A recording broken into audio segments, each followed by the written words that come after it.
বন্ধুরা, হাঁটলে কি আপনার দম আটকে যায়, শ্বাসকষ্ট বেড়ে যায়? রাতে শুতে গেলে কি আপনি শ্বাস নিতে পারেন না, শ্বাসকষ্ট হয়? সকালে কাশি আর কফ ছাড়া কি আপনার দিন শুরু হয় না? সাধারণ এটা কি শুধু হাঁপানির জন্য হয় আপনি মনে করেন? না, এটা হতে পারে সিওপিডি নামক এক প্রকার গভীর ক্রিয়ারোগ, যার নাম হচ্ছে ক্রনিক অবস্ট্রাকটিভ পালমোনারি ডিজিজ। এই রোগটা ধীরে ধীরে আপনার ফুসফুসকে নষ্ট করে ফেলে, ধ্বংস করে ফেলে। হ্যাঁ বন্ধুরা, এই সিওপিডি কি, অর্থাৎ ক্রনিক অবস্ট্রাকটিভ পালমোনারি ডিজিজটা কি, কেন হয়, এর লক্ষণ ভিত্তিক কী হোমিওপ্যাথি ওষুধ আছে, হোমিওপ্যাথির সাহায্যে একে সুস্থ করা যায় কিনা, এই রোগটাকে সারানো যায় কিনা, সমস্ত কিছু বিস্তারিতভাবে এই ভিডিওতে আমি আলোচনা করব। হ্যাঁ বন্ধুরা, আপনারা দেখছেন গ্রামীণ হোমিও চ্যানেল, আর আমি আপনাদের বন্ধু নিত্যানন্দ পাল সমস্ত কিছু বিস্তারিতভাবে এখানে আলোচনা করার চেষ্টা করব। অতএব এখনও পর্যন্ত যারা আমার এই গ্রামীণ হোমিও চ্যানেলটাকে সাবস্ক্রাইব করেননি, অবশ্যই করে সাবস্ক্রাইব করবেন। আসুন আমরা মূল যে আমাদের টপিক তার দিকে চলে যাই। তাহলে একটু আগে বললাম, সিতে ক্রনিক, ওতে অবস্ট্রাকটিভ, পিতে পালমোনারি, আর ডিতে ডিজিজ। আসুন, এটা ফুসফুসের একটি দীর্ঘকালীন রোগ। সেখানে শ্বাসনালী শুরু হয়ে যায় এবং ফুসফুসের ভিতরের বায়ুনলী ধীরে ধীরে নষ্ট হতে থাকে। এই রোগে শ্বাস নিতে ভীষণভাবে কষ্ট দেখা যায়। কাশি ও কফ ধীরে ধীরে দীর্ঘদিন ধরে থাকে এবং সমস্যা ধীরে ধীরে বাড়তে থাকে। সিওপিডি কেন হয় বন্ধুরা, এটা অবশ্যই করে আমাদেরকে জানতে হবে। সিওপিডি হওয়ার আগে সবথেকে যে বড় কারণগুলো হলো দীর্ঘদিন ধূমপান, অর্থাৎ যারা বিড়ি, সিগারেট, হুঁকা এইসব ধূমপান করেন, অর্থাৎ ধূমপান জাতীয় নেশা করেন, চুলা বা কয়লার ধোঁয়া, আপনি দীর্ঘদিন ধরে এমন একটা জায়গায় কাজ করেন সেখানে ধোঁয়া বা কয়লার একটা ধোঁয়া আপনার মধ্যে আস্তে আস্তে প্রবেশ করে, দিয়ে আপনার ফুসফুসকে ধ্বংস করে ফেলে। ধুলোবালি, দূষিত বাতাস, এই ধুলোবালি ও দূষিত বাতাসের সংস্পর্শে আপনি দীর্ঘদিন থাকলে সেখানেও এই জাতীয় রোগ সৃষ্টি হতে পারে। দীর্ঘদিনের হাঁপানি রোগ, বংশগত কারণ, এটাও আপনার এই রোগের ক্ষেত্রে একটা বড়সড় কারণ হতে পারে।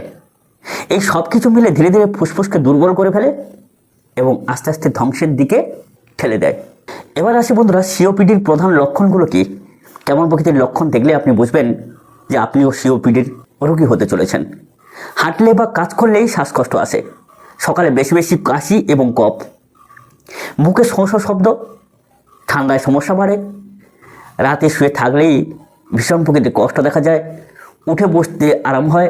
অনেকেই এটাকে সাধারণ হাঁপানি রোগ বলে ভুল করেন, কিন্তু অবশ্যই করে আমাদের হোমিওপ্যাথি যেহেতু লক্ষণিক চিকিৎসা, অতএব লক্ষণ ভিত্তিক কোন কোন হোমিওপ্যাথি ওষুধ সেবন করলে আপনি এই রোগ থেকে নির্গত হতে পারবেন বা নির্মূল হতে পারবেন বা বেরিয়ে আসতে পারবেন, সেটুকু আমাদেরকে জানতে হবে। যদি লক্ষণ মিলে আপনি সেবন করেন তাহলে শ্বাসকষ্ট কমবে, কাশি ও কফটাকে নিয়ন্ত্রণ করতে পারবেন, রোগীর জীবনযাত্রার মান অনেকটা পরিমাণে উন্নত হবে।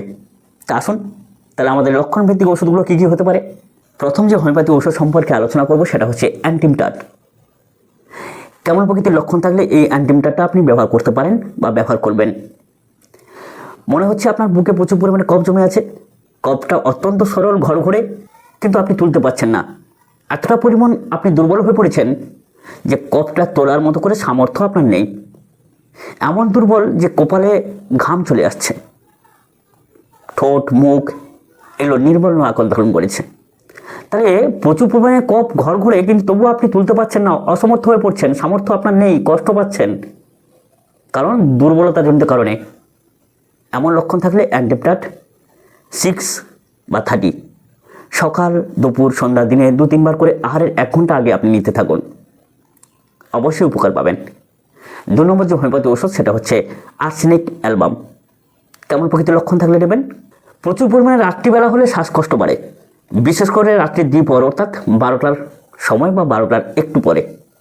ঠান্ডা হাওয়া লাগলে ভীষণভাবে কষ্ট বাড়ে, অস্থিরতা, মৃত্যুভয়, ছটপটা নিয়ে আপনার মধ্যে থাকতে পারে।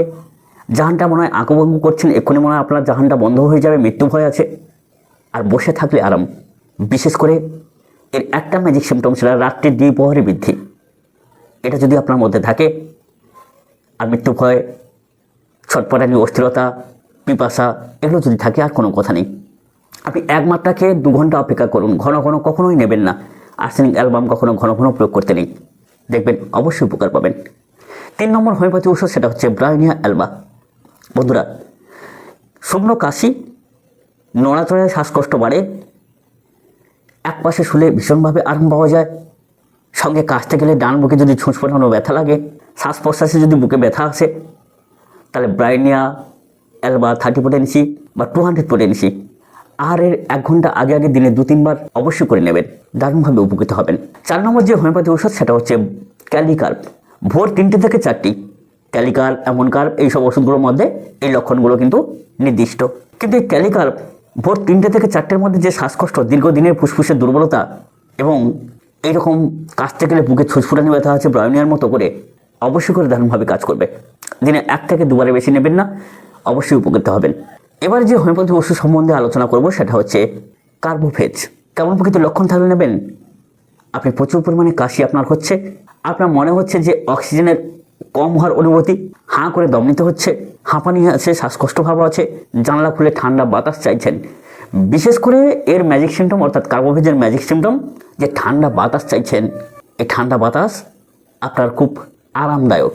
তাহলে অবশ্যই করে কার্বোফেজ 30 বা 200 পোটেন্সি দিনে 2-3 বার করে নিতে থাকুন।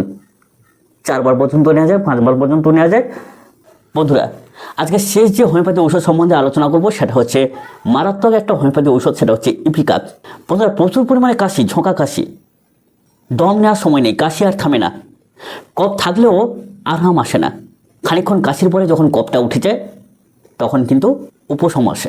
বিশেষ করে কাশতে কাশতে যদি বমি এসে যায় এবং বারবার বমির একটা প্রবণতা দেখা যায়, তাহলে অবশ্যই করে কিন্তু সেখানে ইপিকাক। তবে হ্যাঁ, অ্যান্টিপ্টাট আর ইপিকাকের একটা তুলনামূলক পার্থক্য আপনারা দেখতে পাবেন। ইপিকাকেও বমি আছে, আবার অ্যান্টিপ্টাটেও বমি আছে।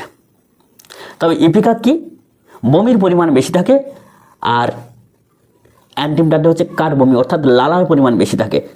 ইপিকাকে ঘর ঘর সাঁই সাঁই থাকে, আর অ্যান্টিপ্টাটে প্রচুর পরিমাণে ঘরঘরানি থাকে। ইপিকাকে ঘরঘরানি থাকা সত্ত্বেও সেখানে কিন্তু এতটা দুর্বল নেই, কিন্তু অ্যান্টিপ্টাটে প্রচুর পরিমাণে দুর্বলতা আছে, ভীষণ প্রকৃতির দুর্বলতা। এত পরিমাণ দুর্বলতা যে সে কফটা তুলতে পারে না, তোলার মতো তার সামর্থ্য থাকে না, কপালে ঘাম চলে আসে, মুখ ঠোঁট নীল বর্ণ আকার ধারণ করে। হ্যাঁ বন্ধুরা, তাহলে যে প্রকৃতির লক্ষণ অনুযায়ী যেরকম ওষুধ সেবন করতে বললাম, যে কোনো নির্দিষ্ট একটা হোমিওপ্যাথি ওষুধ অবশ্যই সেবন করবেন আপনি। এছাড়া যদি মনে হয় আপনি একটা সিরাপ ব্যবহার করবেন, 1-2 বছর আগে আমি বলেছিলাম SBL কোম্পানির স্টোবাল সিরাপ নামক এক প্রকার সিরাপ পাওয়া যায়। ওই সিরাপটা আপনি কী করবেন, 10 ml গরম জলে 5 ml একটু মিশিয়ে নিয়ে সেটাকে চায়ের মতো করে চুমুক দিতে দিতে সকাল সন্ধ্যা সেবন করুন। তবে বলি, পেটেন্ট ঔষধ দ্রুত উপশমিত করে, রোগ সারাতে পারে না, কিন্তু রোগ সারার জন্য নির্দিষ্ট যেরকম হোমিওপ্যাথি ওষুধ খেতে বললাম সেইভাবে কিন্তু আপনারা খাবেন বা সেবন করবেন। একটা কথা বলি বন্ধুরা, ঔষধ, ডোজ এবং পোটেন্সি রোগীদের কিন্তু আলাদা আলাদা হয়। কেমন প্রকৃতির লক্ষণ, কেমন প্রকৃতির কতটা রোগটা গুরুত্বপূর্ণ তার উপর নির্ভর করে শক্তি মাত্রা। তবু যদি নিজে খুব ভালো অভিজ্ঞতা তৈরি করতে পারেন, অবশ্যই করে সেবন করবেন। নাহলে এইসব কঠিন রোগের ক্ষেত্রে অবশ্যই করে নিকটবর্তী কোনো ডাক্তারের পরামর্শ নেবেন। অবশ্যই করে যদি আমাদের পরামর্শ আপনার প্রয়োজন হয়, তাহলে আপনার সমস্যাগুলো লিখে হোয়াটসঅ্যাপ করবেন। অবশ্যই করে এই যে COPD নামক গুরুত্বপূর্ণ রোগের ক্ষেত্রে যাদের খুব অক্সিজেন দরকার হয়, শ্বাসকষ্ট এসে যায়, ইনহেলার নিতে হয়, নিকটবর্তী ডাক্তারের পরামর্শ নেবেন। সবসময় বলি, আমরা শিক্ষার পারপাসে বা শিক্ষামূলক ভিডিও হিসেবে আপনাদের সামনে এগুলো আপলোড করে থাকি। একদম বাস্তবতার সঙ্গে যেরকম অভিজ্ঞতা অনুযায়ী বা যেরকম লক্ষণ অনুযায়ী ঔষধগুলো দেওয়া দরকার সেইভাবে কিন্তু আমরা আলোচনা করে থাকি। অবশ্যই করে যেগুলো কঠিন রোগ সব ভিডিওতে কিন্তু আমি বলি না, বা সব রোগের ক্ষেত্রে বলি না। এই COPD নামক যে রোগটা খুব কষ্টকর, শ্বাসকষ্ট এবং গুরুত্বপূর্ণ একটা রোগ। কঠিন রোগগুলোকে ডাক্তারের পরামর্শ নিয়ে তবে ওষুধগুলো সেবন করার চেষ্টা করবেন। ভালো থাকুন সবাই, খুব সুস্থ থাকুন। নমস্কার।